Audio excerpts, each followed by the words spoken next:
এই কিছুদিন আগের কথা, কোচবিহারের বাসিন্দা উত্তম কুমার ব্রজবাসীকে এনআরসি নোটিশ পাঠিয়েছিল অসম সরকার। সেই ঘটনা আবারও ঘটল। ফের এই রাজ্যের বাসিন্দাকে অসম সরকারের এনআরসি নোটিশ। ফালাকাটার বাসিন্দা অঞ্জলি শীলের নামে এনআরসি নোটিশ পাঠানো হয়েছে বলে জানান মুখ্যমন্ত্রী মমতা বন্দ্যোপাধ্যায়। বিষয়টি নিয়ে রাজ্য সরকার রাজনীতি করছে বলে অভিযোগ বিজেপির। কেন্দ্রীয় সরকারকে একযোগে তোপ দেখেছে কংগ্রেস ও সিপিএম। আলিপুরদুয়ারের ফালাকাটায় মহিলার নামে এনআরসির নোটিশ। ফালাকাটা থানার জটেশ্বর গ্রামের বাসিন্দা অঞ্জলি শীলের নামে এনআরসি নোটিশ পাঠিয়েছে অসম সরকারের কোকরাঝাড় ফরেনার্স ট্রাইব্যুনাল। নোটিশে যদিও জেলার নাম দেওয়া হয়েছে কোচবিহার। বিষয়টি প্রথম সামনে আনেন মুখ্যমন্ত্রী মমতা বন্দ্যোপাধ্যায়।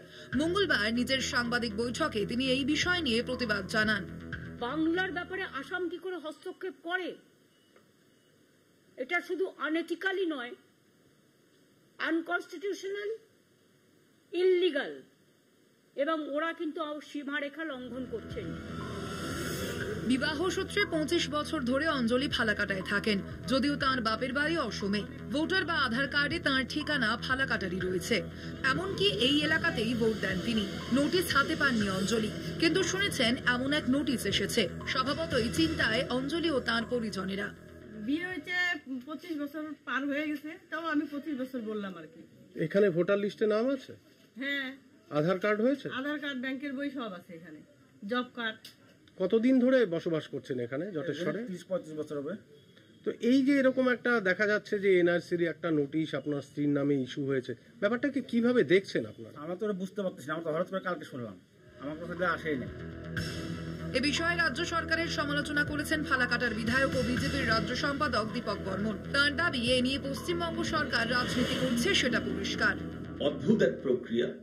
সরকারি চিঠি সরকারের কাছে যদি এসেও থাকে, সেটি এখনো যার চিঠি তার কাছে পৌঁছালো না, কিন্তু সংবাদ মাধ্যমে পৌঁছে গেল। এটা পশ্চিমবঙ্গ সরকার এগুলো নিয়ে যে রাজনীতি করছে সেটা এখান থেকেই পরিষ্কার। বিষয়টি নিয়ে বিজেপির বিরুদ্ধে গলা চড়িয়েছে কংগ্রেস ও সিপিএম। এখন যেটা চেষ্টা করছে নির্বাচন কমিশন, সেটা আমরা বলেছি, ভোট অধিকার হরণ করার চেষ্টা করছে।